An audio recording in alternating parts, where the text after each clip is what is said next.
Right now, Chicago's growing graffiti problem. Defacing someone's property with graffiti is a felony, with a person facing jail time and a fine. The graffiti compounds. It's getting worse. It's an insult to our city. State officials say they're having trouble keeping up with the taggers. Brazen vandals caught in the act of tagging public walls won't apologise, saying they're not hurting anyone. Drivers see it every day on the expressway. I don't understand why it's gotten so bad. It's become the new welcome sign. You might think that this is an eyesore. Anything that they can get their hands on to vandalize, they will. It's just enjoyable, and it's like a bit of a as well. Like, people hate it, you know. My definition of graffiti is the art of applying images and words onto a wall. The actual definition of graffiti is like words on a wall. But you know, over time graffiti has evolved, so it doesn't have to be words, it's about like images and stuff too. Really kind of the last form of fine art, if you think about it. I think it's that thing is like, if you're talking about like trying to reach a lot of people all at once, like that's going to be the thing. You want it out in public. A lot of times like a gallery or a museum can feel exclusive, or it can feel like that it's not for everyone. So I think that's where graffiti really comes into like the political and social sphere, is like, hey, if you're trying to talk to people, what better way than on the street where people are going to see it every day? There's different forms of graffiti, right? There's different forms of artists within graffiti.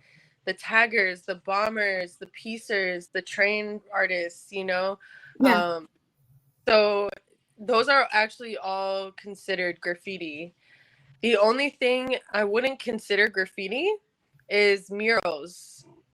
Don't consider that graffiti, because graffiti, you have to do it without permission, because that's the whole point of graffiti. And you don't get paid for it. You're doing it freely out of your own will. So yeah, basically graffiti is tags, the bubble letters, the straight letters, the stuff you see in the streets that looks really sloppy and grimy and done really quick. That's graffiti.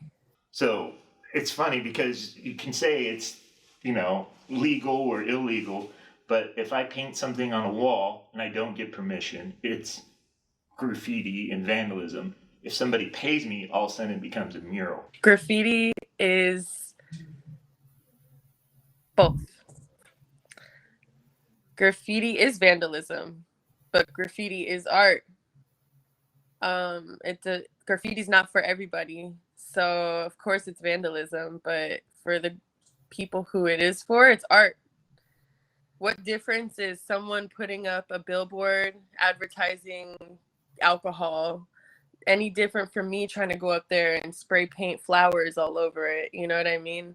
Just because of the actual act of me using a spray can and doing it is what makes it so illegal and ugly to people, is because of the risk I'm taking to put it up there.